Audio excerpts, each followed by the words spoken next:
This is the JJO Morning Show podcast with Johnny and D. Listen, rate, subscribe. Spaghetti-O. What? I'm just looking at headlines. Armed with a torpedo bat, the Brewers' third baseman Oliver Dunn puts down a run-scoring bunt. Oh, the torpedo bat. He can even bunt. Let's see what happened here. How are we doing? We're like 500, aren't we? Brewers' third baseman Oliver Dunn made his way to the plate with the torpedo bat in hand with one out in the second inning, and teammate Garrett Mitchell on third after a triple. Dunn's at bat with the torpedo bat during Milwaukee's game against the Detroit Tigers. Significant as being the first Brewer player to use the torpedo bat. His first swing with the torpedo bat, focus of considerable attention after the Yankees belted 9 homers with it. Turned out to be not much of a swing at all. Instead, Dunn put down a perfectly placed sacrifice bunt that allowed Mitchell to hustle home with the game's first run and what would turn out to be a 5-1 Brewer victory. Torpedo bats, what a difference, said manager Pat Murphy. Did you see that bunt? What a torpedo bat. What? Is it just because it's lumped in the middle? That's pretty funny. Yeah, it's lumped in the middle. All the mass, the force, it's all concentrated in one spot. Which means you still got to hit the spot. That's the problem. When did these come into existence? Just pitch them on the outside. Well, when the Brewers played the Yankees, the opening series, when we got our ass removed and handed to them, yeah, they hit 9 home runs. Yeah, it has creating a unique sweet spot. Yeah, they moved it to the middle. Different from traditional baseball, that's more standard. But now the Yankees are on a drought. They're on a home run drought. So now they're not hitting any home runs. I think this is just... So maybe the pitchers weren't ready. Maybe the pitchers weren't warmed up. Correlation type situation. Exactly. But that's because the Brewers, their spring training was phenomenal. They were supposed to be the unstoppable force. And then I think then they came out stinking. It's like the sample size was too small. Well, they're 10-9. Yeah, so the sample size we played the Yankees in the opening series, 9 home runs, pretty amazing. But that's your sample size, and everybody said, "Oh my God, they were ruining baseball," or "Oh my God, it's more fun, more home runs. People love home runs." So the sample size is not proving to be what the hype was to match the hype. And, pitchers will adjust, just whatever, pitch to the outside. Who knows? It's like, here's a good parallel with the torpedo bat, I wonder. If it's like golf. So you see all these guys. I got a buddy of mine that trades his driver like every month for a different driver because he's psycho. Mm-hmm. And he's trying to, just squeeze everything out of a driver that he can for extra yardage. Mm-hmm. And I'm like, just go take lessons, dude. It's not the club. It's the guy. It's the golfer. It's the person using the tool, buddy. Right. You know what I'm saying? Oh, yeah. I mean, look at who's the Dodger guy, the 8-foot guy from Japan that hits 800 home runs a year. He doesn't use a torpedo bat. He's got the prettiest swing I've ever seen in my life. Ohtani? Yeah. He's got the prettiest swing I've ever seen in my life. Effortless. Yeah. Effortless. It looks like Freddie Couples swinging a golf club. It's incredible. Yeah, it really, clubs come into play when you're good enough. You know what I mean? That's exactly right. I'm not saying a new $600 driver isn't going to help because it's all the latest. It will, but if if you have bad mechanics and stuff, it doesn't matter. Here's an idea: you can get a $600 golf driver, but learning how to not slice it helps more than the $600. Don't let your elbow come up. Yeah. So that's something to think about. So, anyways, his first at bat with the torpedo and lays a little bunt down. That's funny. And everybody's going, "Wow, that torpedo bat! It's magic. It's like sparkles glitter coming out of the end of it. It's amazing." So the irony of the situation is that it is funny that the first pitch I see was a bunt, but it's just a bat. So there you go. All right. Well, that's exciting, man. Bat talk. People love. Biatch is usually snoring by this part of the show when I start talking about baseball bats. Tell us more about baseball bats, John. It's riveting stuff. Almost drove off the road. I fell asleep.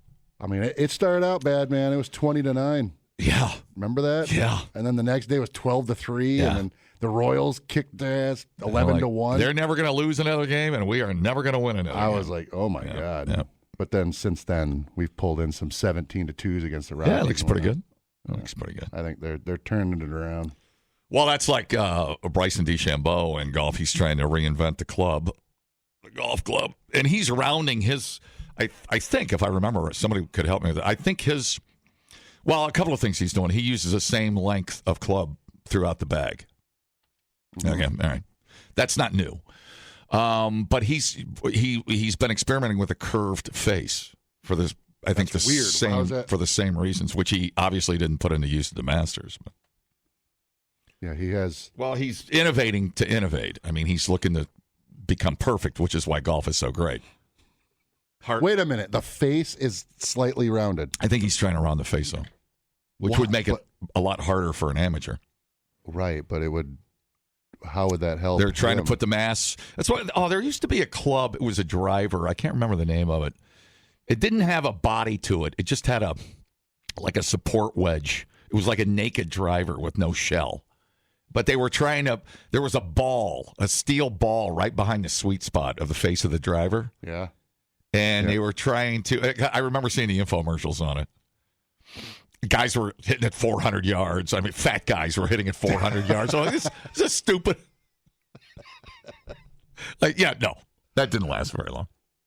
Those get washed out. Anyways, fun stuff. Fun things on the radio for you. God, I just put our last listener to sleep talking about golf clubs. Yeah. What a riveting show. Hey, I just saw this morning, and I missed it. I don't know if you remember a guy by the name of Wink Martindale died. Yeah, why does that name sound familiar? He was a DJ in the 60s and a game show host. Yes. What was he on? High Rollers and Tic-Tac-Toe. That's what I remember. And I remember I watched reruns of High Rollers. Uh-huh. Yeah, God, look at that hair. It looks like that's the perfect, it's like a wax wig. But they'd have two giant dice, and they'd be playing craps, for prizes. Oh, yeah. You'd have to run the numbers off the board. I remember watching it. It was actually kind of a fun show. He looks like the bad guy in a movie. Like a Bond. Yeah. Bad businessman. Sure does. Yeah, right. TV's most beloved game show host, whose name became virtually synonymous with the game show industry, died in Rancho Mirage. He was 91. His hair was perfect. No cause given, probably 91. Let's not overthink it. 74-year career in radio. He was a boss jock in the 60s. Yeah. You know what that was? No. A boss jock, they called them boss jocks. They'd just be dudes that would just big voices. I think it mostly came from WKHBQLA. Oh, WHBC, Highway 41 traffic. Let's go. They do all that whole. They really schmucked it up and talked really fast and or wacky. Here, let me see if I can find an air check. No, they had. But he was a big jock back in the early 60s out in. Martindale was? L.A., I think, mostly. KHJ. Did a lot of, big KABC, KG, QI. They were big call letters back in the day. Let me see if I can find an air check. God, with a name like Wink Martindale, you had to be a game show host. Wink, that can't be his real name. I don't know if it is or not. I don't. Thing looks like Darth Vader's helmet. Let me see if I can find an air check. This might be really. All right, here we go. No, his name's Wilson Conrad Martindale. Okay, so Wink. Yeah. Here is what is this? Here's Wink Martindale in 1965 on KFWB in Los Angeles, 1965. This might sound lousy. It might be AM. I don't know. Hit it. The wheels of my old car. Oh yeah. Last exit to Brooklyn, last chance, turn around. Get hot or go home. KFWB, here's a freeway warning bulletin. The Golden State Freeway, southbound at the Glendale Freeway. Are you listening? I want my horn back. That's You aren't listening. The Golden State Freeway, southbound at the Glendale Freeway interchange, is congested due to a truck on fire. LAPD says the traffic's backed up to Alameda Street in Burbank, and motorists are advised to use an alternate route if you can find one. Till about 9 o'clock this morning. Hal Pickens reminds you Why are there? What are those noises? to keep Saturday night, July 3rd, open. He'll do that at 9 o'clock this morning. 24 minutes before 9, Wayne Fontana and the Mindbenders. Gonna mess up our mind here in a second with a new song. It's a guess. It's called Just a Little Bit No, I bet if you would have played a fart in 65, you would have been fired. Oh, yeah. Too late. All right, that was weird. You know, those sound effects might be because his name's Wink and he's Wacky Wink. No, he was doing that stuff. If you see it on, if you watch like movies or shows, like sometimes Family Guy will make fun of it, but they have the one of those little cranks that you spin in your hand. Oh, yeah. And kazoos and everything. Let me see. Oh, whoops. Far away from when now begins, sitting it out. See if we can listen to a commercial from 65. That's the heyday. Oh, there you go. Yeah. A summer experience by Coal of California. Out of your chair, Jane. It's a... Later and later. It's just later than you think, darling. Wayne Fontana and the Mindbenders from their game on hit to this one. KFWB reminded of this, too, at 20 to 9 on the Wink Martindale program. Only a little time left to vote in the Principal of the Year contest. Listen. The KFWB Principal of the Year contest has less than 2 weeks to go. All right. I don't know my zip code. Don't forget, for an instant hit, if you want to vote for it, make sure you do tomorrow morning between 6 and 7:30. And our instant survey of songs. It's called Call Karen, part of the Winker program every morning. 50 yeah. degrees outside. Somebody, now, we're parodying this. Boss Jock Radio. Think about that. We would not have the horn, the fart sound effect, the spring, the gun, all the things. Yeah, but again, the sirens. We're parodying that, and that was actually listened to as a form of entertainment. Sitting around the radio. I mean, you can't deny it. Here's the thing: it's still in you because you still have all the. I love it. Theater of the mind, dude. War of the Worlds, man. Those were just like tones. I don't know what those were. That was had weird. Chickens in there. I think it was just. I wonder if they had in '65. I wonder if they had if they were told what they could and could not play for a sound effect. I'm sure FCC. I mean, there's no way you're playing fart. Yep. Sound effects back in the day. Don't have. They guarantee you. Don't say darn. The drum roll. You think that would be huge in '65. There's the Doors, KHJLA. Okay, let's do drugs. Anyways, Wink. So Wink dead at 91, if you remember him from lymphoma is what it said. Man, if you want to read about a couple of wacky guys in radio back in the day, read there's a couple of books on Alan Freed, who coined the term rock and roll back in Cleveland in the 50s. And how was it coined? What was the etymology of that? He wasn't the inventor of the word. He popularized it. He made it mainstream, but it got used. I think that first came up in a music review back in the 40s. Some lady coined it, and he took it and just put it on the radio. But he was talking about all of music because he played. Alan Freed was big because he got black kids and white kids together at dances and things and played each other's music for each other. Because he used to be a little segregated. Oh, I think so. And right? that was a big thing for Freed, that he brought the races together and all the different styles of music and called it all rock and roll. But he was, man, that dude. He was called a knucklehead. Read about him sometime. He was a wild man. He took payola, tax evasion, gave himself credit on writing credits so he could get paid. He was nut, dude. He was a nut back in the 50s. Told the cops they weren't allowed to break up parties. I think that landed him in jail. And then he died fairly young of alcoholism, I think. So fun story though. He was I think he was in the service, and he was in what's overseas radio called? US I don't know. Overseas radio? Yeah, for the United States. There's a name for it, and I can't think of it right now. Whatever it is. Armed Services Radio, I guess. I guess it's not that complicated. Good morning, Vietnam. Oh, that, yeah. You know that thing. So he started there and then came back and popped his way around Cleveland. And he was a wild man. Fun story. Rock and roll came from nautical metaphor of rocking and rolling as a ship sways. Right, but tied to music. I think it was in a. That's what it was. I think it was in a Billboard review. I don't think Alan Freed began playing music style, referring to it as rock and roll as mainstream. He stole that, really. If you go back, yeah, but what? It still doesn't. It doesn't. He didn't steal it. He just popularized it. All right. But he wasn't talking about rock and roll specifically. He was just talking about a double entendre for having sex, for dancing or sex. Okay. So it was like. Well, anyways, he was at the right place at the right time, screaming rock and roll on a radio station in Akron. And there you go. But yeah, he was. There's. I think the law in radio still stands that if you try to leave, if you have a non-compete contract, doesn't happen here because it's right to work. If you have a non-compete contract back in the day, there was a law named after the guy that kept Alan Freed from jumping from another station in Akron. No, I think that's still the law based on his case. Pretty crazy stuff. Armed Forces Radio Service. He was the knucklehead, and then read about Wolfman Jack. Wolfman Jack was a nut.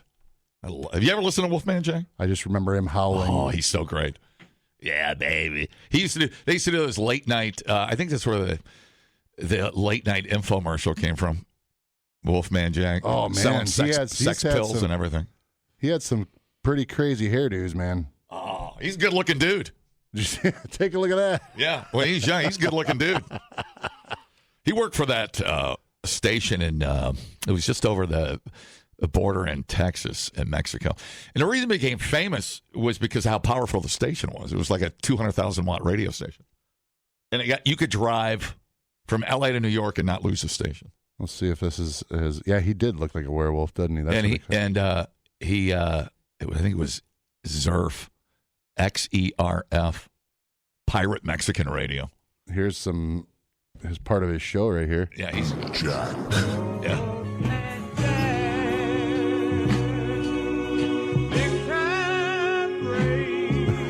Yeah, baby. Is that what he did? Yep. That's his. It's his opening. That's his opening? Yeah, well, man. Waiting for him to talk. Yeah, where is it? Oh, let's jump ahead a little bit here. We're just listening to. That's it? Oh. He barely talked. Yeah. No Wolfman. No. Just a bunch of music. That I remember a commercial. He used to host the Midnight Special. It was one of those music live shows early on. Or the train. No. I'd have been the Midnight Special. But he had well, man, yeah, you need a little spice in your life, then get a little wing nut for your wing nut. Get on it. He'd be selling sex pills. get a little wing nut for your wing nut. Well, here's the title. Yeah. Sorry, I'm radio geeking out. I'm sorry.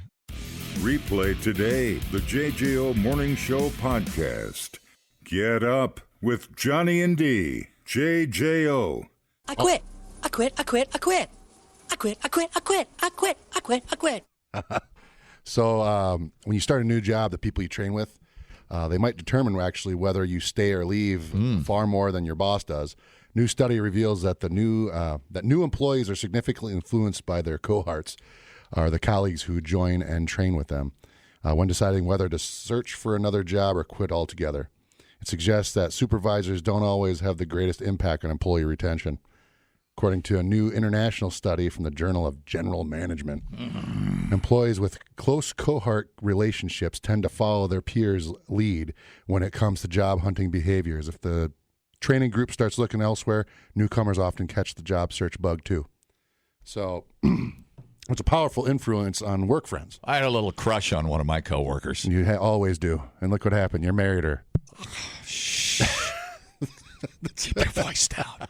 Keep your voice down. I think we figured it out by now. Secret. You know, we signed something. She's management. She'll get fired. Don't say anything. You can't bang your coworkers. Don't dip your pen in the company inkwell, John. Dude, you did not listen to that.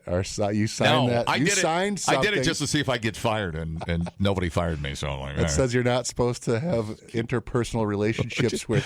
Well, I'm a consultant, and we changed the formality to consultant instead of sexual relations. I can't believe stuff will never be the same. She's consulting my penis, and I'm consulting her vagina. So we got that going for us.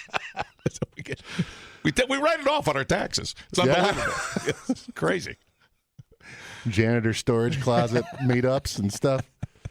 So the study tracked 656 graduate trainees across 32 cohorts at global IT service organizations, following them from their initial training through their first 2 years of employment. These new hires underwent 2 months of technical training together before being assigned to various project teams across different cities. Researchers examined cohorts relationships at 6 months and at 12 months, measured job embeddedness and job-seeking behaviors at 18 months, and tracked who has actually left the company by the 24 month. By the end of the studies, 27% of the participants had voluntarily quit. Wow. The data revealed that when cohort members began seeking new jobs, their fellow trainees were likely to follow suit, but only under specific conditions. Because they're both sick of the work environment, probably. Well, they were conspiring and bitching together out on the smoking deck. I know how this works here. I've seen it here a million times. The research found that cohort members hold together social significance for newcomers that typical coworkers do. Their influence can override newcomers' own sensation of organizational commitment, leading to them to consider leaving even if they're otherwise satisfied with their position. Oh. Okay. This influence was dramatically stronger when newcomers had close ties with their cohort, as measured by the frequency of interactions, strength of relationships, and work density. Well, see, they go to Rockin' Sushi together and just bitch about work, and then that's a coup. Next thing you know, you got a coup. Yeah. Coochie coo. So basically, cohorts can make or break retention. The stronger your bond is with training peers, the more likely their behaviors will shape our own career decisions. See, I leave here at like 11 o'clock every day, but I get up at 3 o'clock in the morning, so I do a 9-hour day. But in case you were wondering if I worked at all, I actually work. I actually work a 9-hour day. I look at your time card, right? Yeah. I don't put that I get up at 3 a.m. I put when I get here. I get here at usually 4 o'clock. Yeah, that's true. Smart ass. We look at your.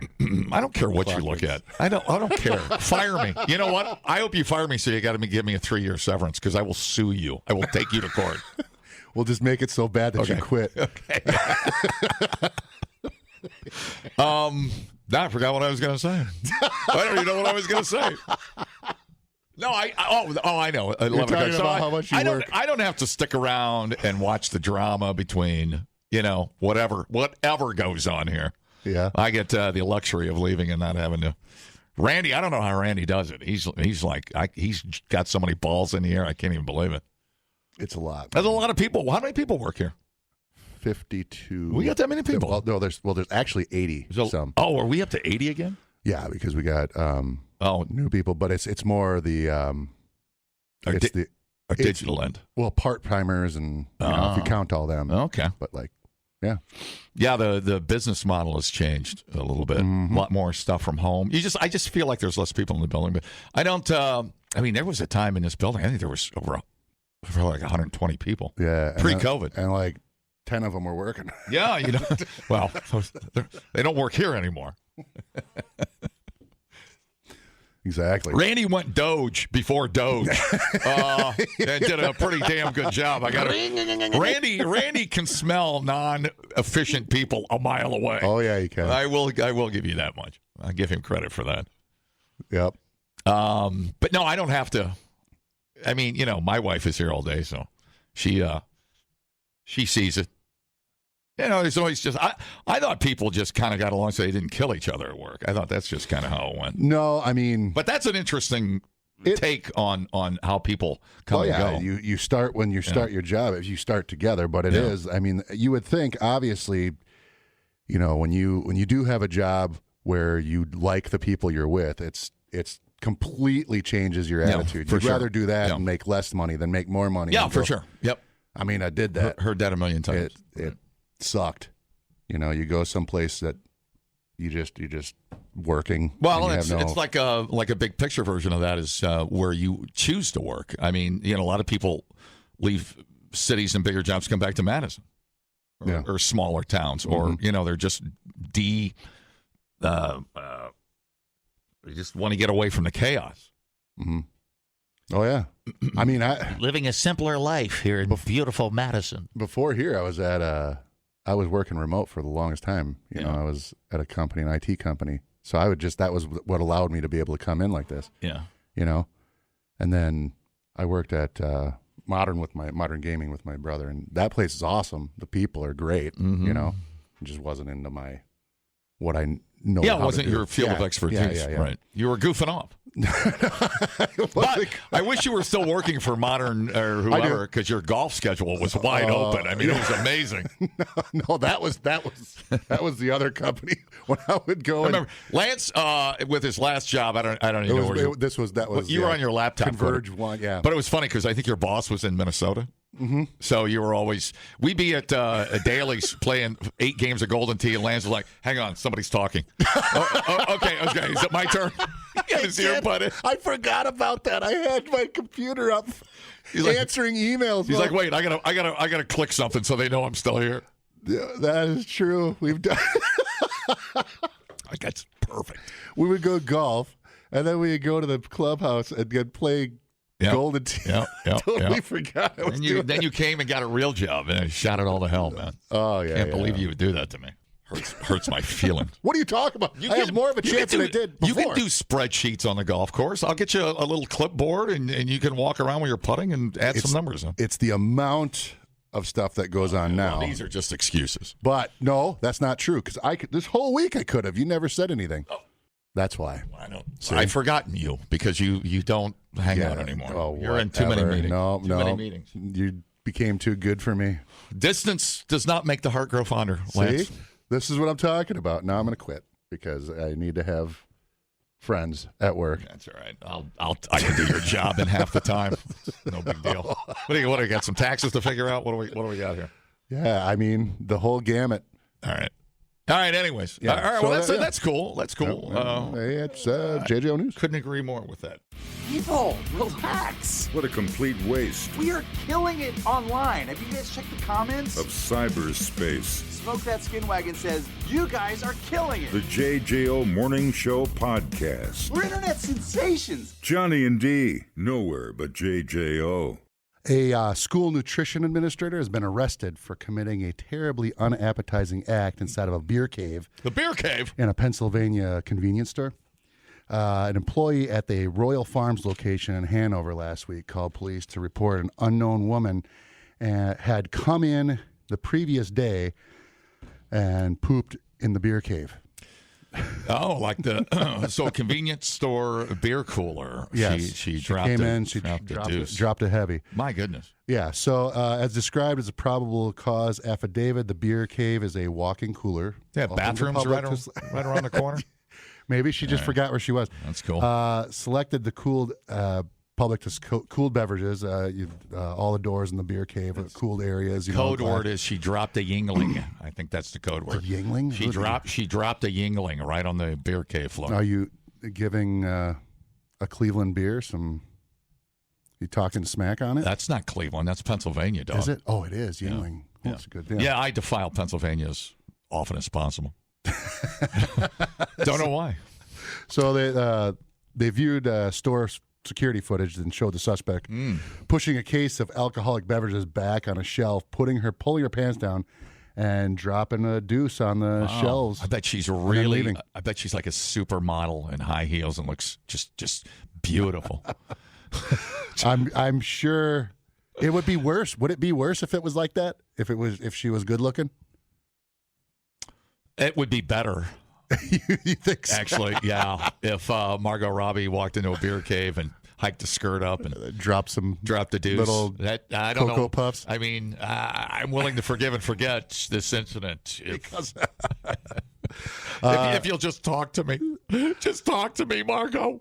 So cameras record the woman arriving at the Royal Farms in an SUV, the vehicle registered to a Crystal Goss 47 as the individual driving the car when the offense occurred. It must be the come and go of Pennsylvania or something. I don't know. Where was it? You say Pennsylvania, right? Yeah, Pennsylvania. Yeah. The driver's photo of Goss matched the subject depicted in the surveillance footage. The relationship between Goss and the car's owner is on address in the court filing. Goss was arrested yesterday on several crimes, including lewdness, criminal mischief, disorderly conduct to create a hazard physical offensive condition, according to the complaint, which does not indicate why Goss allegedly used the beer as a toilet. About $80 worth of Royal Farms merchandise was lost, so whatever they had close to that, they had to toss out, obviously.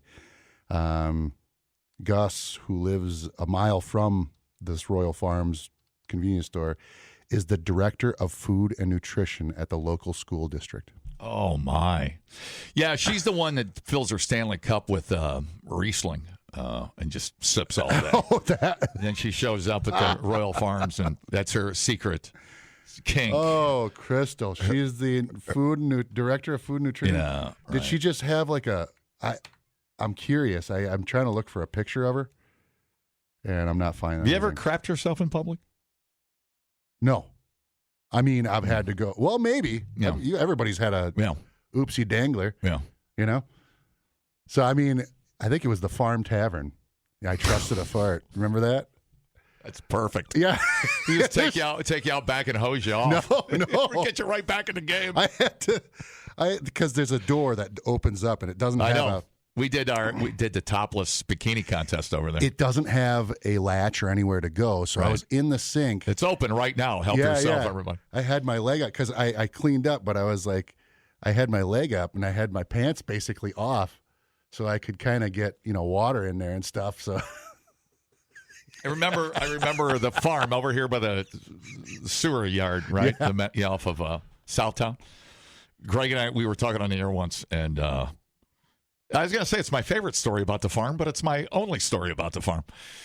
We were talking about the farm and dive bars, and a lady calls. She goes, "Hey, you two want to host our topless bikini contest?" She goes, and I'm like, "Yeah, what do we got to do?" She goes, "Just come on over. I'll show you. We love you guys."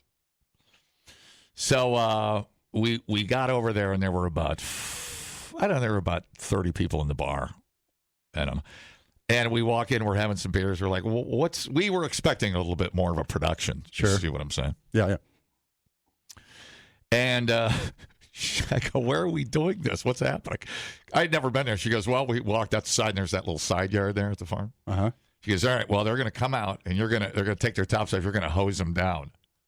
Like, you mean like a pitcher of water or something? Because wet T-shirt. Uh-huh. She goes, "No, oh no." She goes, "We got the hose hooked up. They're going to take shirts off. You're going to hose." Just like no shirts, nothing about wet T-shirt at all, which is how you just spraying them with water. So 4 girls, they came out like they had 10 better things to do. Take their tops off, and I'm standing here with a hose, just spraying them on the booth. And there's just like 10 people standing there going, "Yeah, Johnny." This is. Ask Greg. I'm not lying. It was fantastic. When did you poop yourself? And that was it. Shortly thereafter, where did I go? I was trying to think of my greatest public poo. Where would that have been? I've had a few accidents on the golf course. So drinking does not help. That does not help. Being an alcoholic, a heavy drinker gives you the craps. There's no doubt about it. So she was probably sauced to the max. The lady in the beer cave. I mean, when you don't even know, I'm guessing that's what happened. I mean, when you're hammered, every crap is an emergency. Am I lying? It is. It just is. Yeah. Depending on how long you've been going at it. That when you start to get the sweat. Horrible for your stomach. Oh, it's terrible. When you got no wipes, whatever. The world is your toilet. I don't know what to tell you. 47-year-old, I'm so curious to see this surveillance video or anything. Something. Give us something. This is, Or she got the IBS. Oh, yeah, I don't know. Yeah. The director of food and nutrition at the school. Not great. Obviously, you're going to get fired for that. Is the farm still open, by the way? Anybody help me with that? No, the farm. No, it's not. Is it closed? I know it was for sale. Yeah, I there think for a while. there's something in there now. Oh, is it something new? Yeah, I think so. Not the cider farm. No, the farm tavern was. The farm tavern. It's Farm Sports Pub. Did they change it? No, Maybe it. No. I don't get over there past Edge Construction much, so I don't know. I forget. Farm Sports Pub? Farm. The farm. Yeah. Is that it? Yeah, but I thought it was closed. I know it closed. I don't know if it was something opened up in its stead. All right. Well, I'm afraid to even go over there. I'm afraid to get the hose out and take me out in the backyard and make me do unspeakable things. So there was let's go back to that for a second because that's it. They That's just all stood there and you sprayed them for how long? She goes up. How much would it cost to have you guys come over and host T-shirt contest? I'm like, cool. Let's just blow it up, man. I mean, it sounds like fun. You guys sound crazy. Let's just blow it up. And where was this again? She goes, how much you guys charge? I'm like, we'll come over for cocktails. So she goes, come on over. She goes, I give you all the beer you want. You go, let's start boozing. I'm like, where do you do this? Where's all the girls? Are we early? She's like, no, that's them right there. Oh, no. Pretty Little Maids in a row? They could not peel those tops off fast enough. What are we talking here? Was there some? I remember feeling kind of guilty just hosing them off because it was cold. It probably hurt a little bit, but they never put their drink down. They took it like a champ, and the guys were hooting and hollering, and we made a little history there at the farm. Dumbing down your smartphone, one podcast at a time. Listen, rate, and subscribe to the JJO Morning Show podcast. Get up with Johnny and D. JJO. Oh, dear. So a 2-year-old boy who spent the night alone in the remote Arizona wilderness and walked 7 miles through mountain lion territory. Amazing. Was led to safety by a rancher's dog. Pretty cool. A huge search operation was launched when the boy disappeared from his home in Seligman, Arizona, about 100 miles south of the Grand Canyon National Park. So we're talking like treacherous areas here. He was wearing just a blue tank top and pajama pants. The sheriff's office said that more than 40 rescuers, including Department of Public Safety rangers, joined the search, and they had helicopters. They spotted 2 mountain lions in the area too. Unbelievable.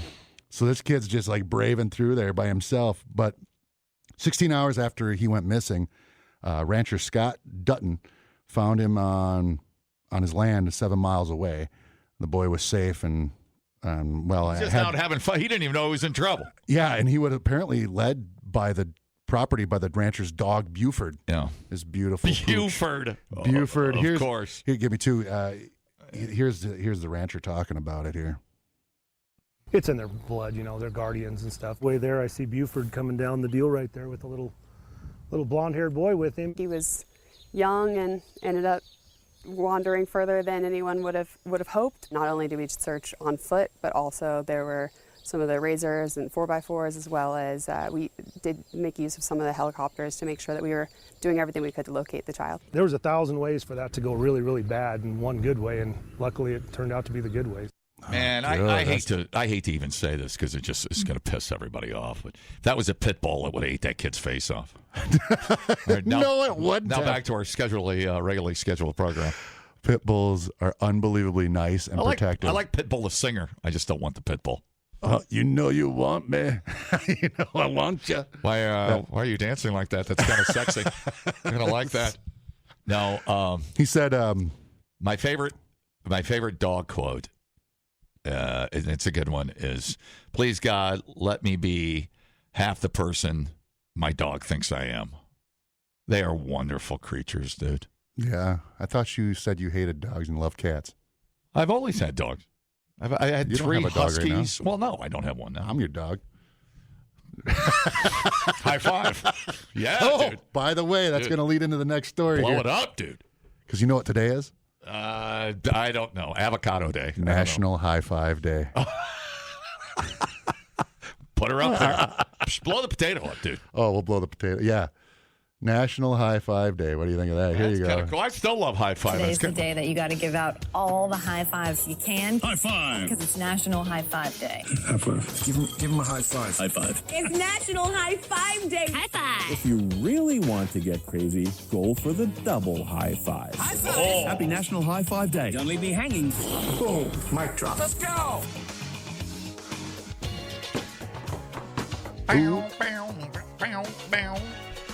Yeah, dude. National High Five Day. Yeah, the history of the high five, the first high five. Do we have let me see. eyewitness account of the first high five ever given? The first high five, let me see. There we go. So, to end on that with the kid, he ended up fine. They found him. There you go. He's okay. You think the first high five was in baseball? It said, Had how to did be it all a- start? Depends on whom you ask. Oh, okay. This is one of those situations where it probably was just some dude. We're going into the baseball history that dates back to 1977 when the Dodger Dusty Baker and Glenn Burke gave each other a high five in celebration. Seriously? Baker's home run was just made in L.A., the first team in history to have 4 hitters with at least 30 home runs in a single season. Wow. What you think about that? Then they duplicate it. You think the wrestling leagues or something would have had? No. Interesting. So said, today people everywhere just use it as the congratulations or great job. We're still quite nostalgic of the low five, of course, which has made its origin back in the 1920s. Low five. The high five. I can't believe it took that long to do a high five. Yep. Like somebody didn't think of that. So the third Thursday of April is recognized as National High Five Day. Unbelievable. Isn't that great? Wouldn't you think if Adam would have turned to Eve, saw our taters, and said, dude, high five. High five. I don't know. You think it'd be around since the beginning? No, I don't know. I mean, when's the last time? Moses parted the Red Sea, turned around, said, dude, who's the man? A high five. When's the most time you high five? It's usually Packer touchdowns for me. Well, sure. Everybody does a high five. Yeah, it's the easy celebration. Sometimes I wave my hands in the air like I just don't care. But a high five. Well, the high five for strangers is it's must see. Packer. That's just what you do there. It's in the code. Trying to think when I high fiving. I think in Little League we were high fiving. I feel like when I was young we were double high fiving. Oh yeah. Yeah. I feel like that's kind of gone away. Oh, the two-hander? Well, Yeah. I mean, that's again baseball. A lot of guys are too cool. They'll just hug. That's called the Eiffel Tower now. The Eiffel Tower. So you'll see two guys hug. Like, dude, what's up? I haven't seen you. Yeah. And then, but they never do the double high five before they hug. That's kind of gone. It's like not cool. Well, doing a double high five before a hug, that seems a little gay. Yeah. Too much. Well, you do this, and then it's like you're Eiffel Towering, and then you caress each other. Oh. I don't know, man. That's probably why they don't do that no more. All right. You know what I mean? Yeah. I mean, when you do, it's kind of a high five. It's like that, Dylan, you son of a bitch. It's one of those. Yeah. What, they got you pushing too many pencils? You get the butterfly hand, where you do like that the arm been wrestling. Great. Wouldn't it have been funny in Predator if they would have butterflied before they locked hands? You got too many pencils. Oh, that's a beautiful butterfly. So you do that usually, and then you do. Let's go kill the butterflies. You pull them in for the hug, the half hug, right? Where your arms are like against each other's chests, so it's not. That's usually the hug. You know what I mean? Guy hugging without trying to look too gay. That's a guy hug. Yeah.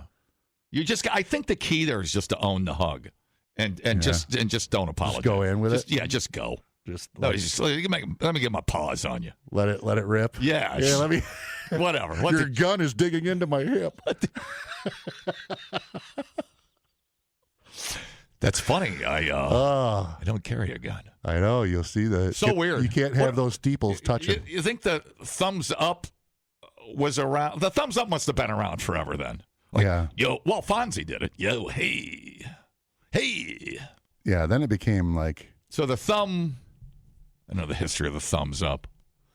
Now it makes job. people mad if you use it as a meme, or not a meme, but an emoji. Oh yeah, I know people that it agitates. Like you're blowing somebody off. Well, no, they'll instead of like hey okay or responding back to a text, right. They'll just send a big thumbs up. Right, I can see how that would bother very fragile people. It's like, oh, you don't have time to acknowledge me? Well, yeah, I don't know. Maybe at some people it just agitates them. You know, I just spent 10 minutes typing out this perfect text, and you give me a thumbs up. What an ass! Oh, right. There's a couple other national days. Hang on a minute. Let me ponder a few things here. Okay. Hello, pondering. Hello. Hey, so video killed the radio star. Somebody should redo it and do a star. The what? You got cut off. High five.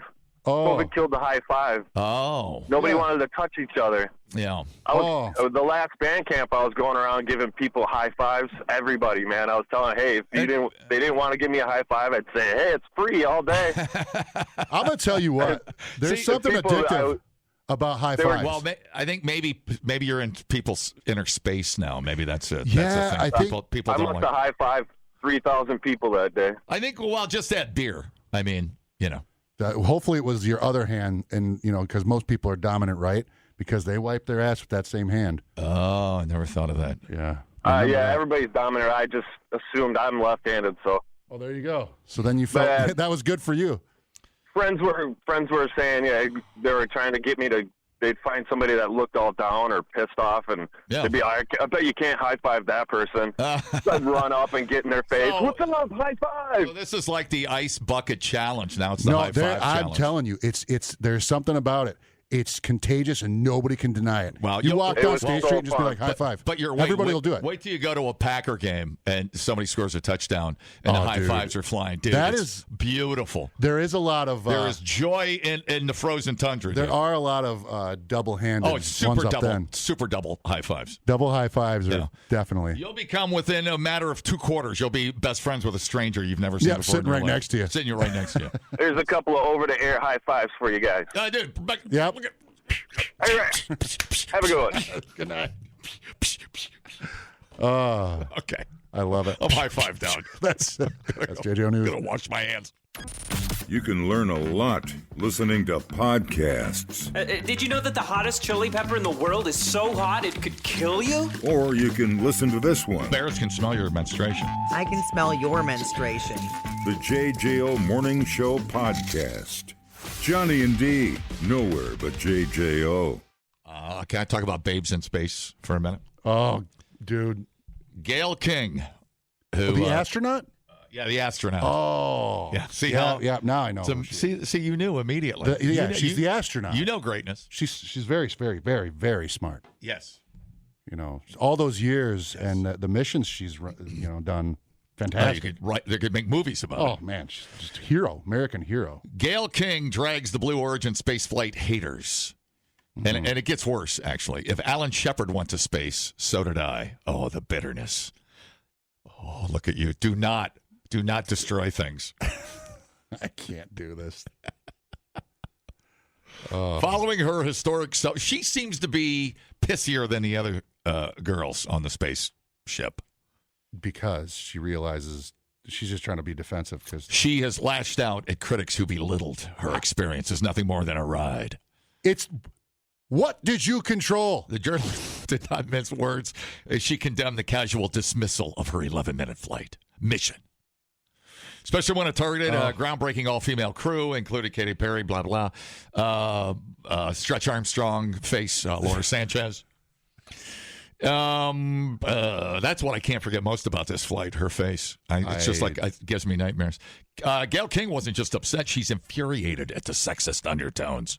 The term ride grossly minimizes the emotional and symbolic weight of what I did in space. Breathe.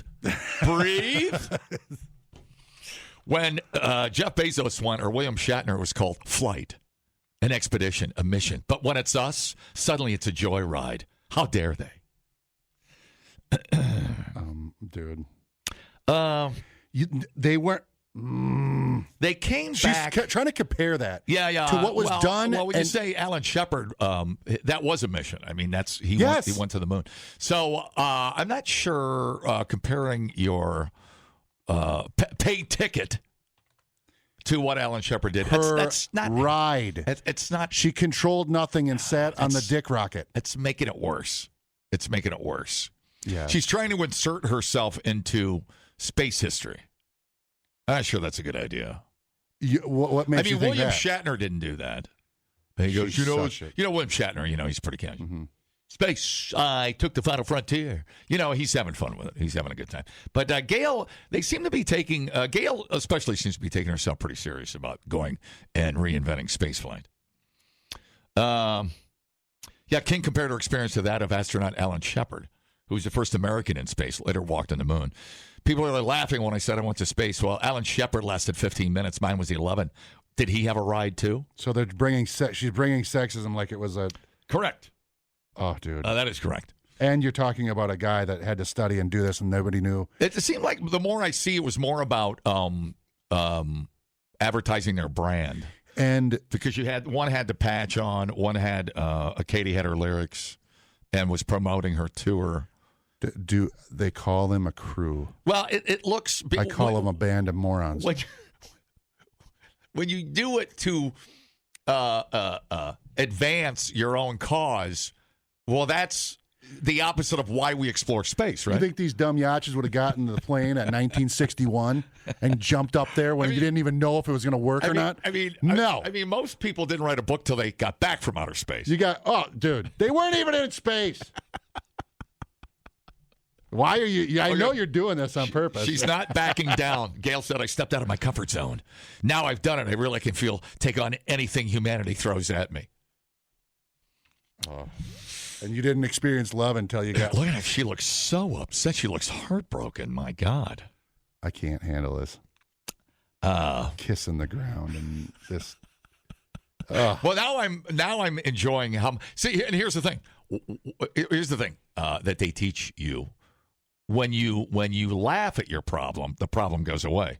There's nothing more to. Yeah, you got to be humble. Try to defend it. And when you defend it and you get pissy, that's when it gets a billion times worse. That's when it explodes. I think they knew to shut up. That's when Lance jumps off buildings. Oh, all right. The crew. Yeah, the crew, or the ticket. They bought a ticket. All right. Anyways, that's that. We'll let that go. Dude. I knew you said, "Hey, I got something. I got something to keep me." I look forward to Gail King. Just she's not going to be able. The problem with this is she's doing it to herself now. Yeah. Now you're not going to be able to walk down the street without somebody. Oh yeah, they're going to be yelling at you for being a fake astronaut. Yeah, you just did it to yourself.